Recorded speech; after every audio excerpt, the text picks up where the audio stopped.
Sur le salon de la photo, il y a l'ensemble de la gamme Olympus, dont deux principales nouveautés. Une nouveauté plus orientée grand public, qui est l'EPL7, qui est un pen, qui est une gamme historique chez Olympus des années 60.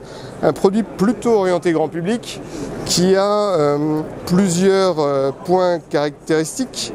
La première, c'est d'être considéré comme l'appareil par selfie, l'appareil à selfie par excellence.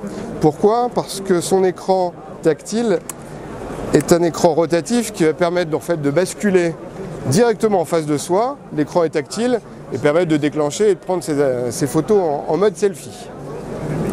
C'est un appareil compact à objectif interchangeable, donc on va pouvoir modifier en fonction de ses ambitions photo son objectif, et un appareil qui répond vraiment à tous les usages du très grand public, puisqu'il a un mode automatique avec la possibilité via son curseur de gérer ce réglage de manière intuitive. C'est également un appareil complètement débrayable, donc on pourra gérer en mode priorité ouverture, priorité vitesse, et puis un mode très ludique, très créatif, puisqu'on a intégré à l'intérieur de cet appareil plusieurs modes artistiques, notamment des filtres qui permettent par exemple de passer en mode vintage, d'avoir un filtre couleur sélective pour avoir l'ensemble de sa scène en noir et blanc, sauf certains éléments isolés par leur couleur.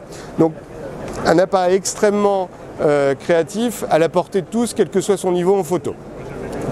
Et un appareil qui va être disponible entre 400 et 600 €, donc avec un rapport qualité-prix assez intéressant. Pourquoi entre 400 et 600 €? 400 € boîtier nu, 600 € dans la version la plus aboutie avec un zoom électrique pancake dans cette configuration-ci. 3 couleurs, silver, noir et blanc. Est-ce qu'il y a des objectifs dédiés ou est-ce que cet appareil accepte tous les objectifs signés Olympus? Alors cet appareil accepte tous les objectifs micro 4 tiers de la gamme Olympus, qui est à peu près une trentaine d'optiques qui permettent d'aller sur cet appareil et également sur la gamme OMD, et également de partager les optiques qui sont compatibles avec notre confrère Panasonic.